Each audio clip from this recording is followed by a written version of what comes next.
বিয়েতে ৫১টা শাড়ি পেয়েছিল মেয়েটা। অষ্টমঙ্গলায় ফিরে এসে আরো ৬টা। এত শাড়ি একসঙ্গে সে জীবনে দেখেনি। আলমারির প্রথম থাকে সে রাখলো সব নীল শাড়িদের। হালকা নীল একটাকে জড়িয়ে ধরে বলল, তুই আমার আকাশ। দ্বিতীয় থাকে রাখলো সব গোলাপিদের। একটা গোলাপিকে জড়িয়ে সে বলল, তোর নাম অভিমান।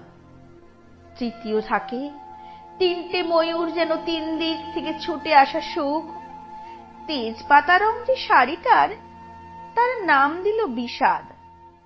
সারা বছর সে শুধু শাড়ি উপহার পেল। এত শাড়ি সে কি করে এক জীবনে পরবে? কিন্তু বছর যেতে না যেতে ঘটে গেল সেই ঘটনা।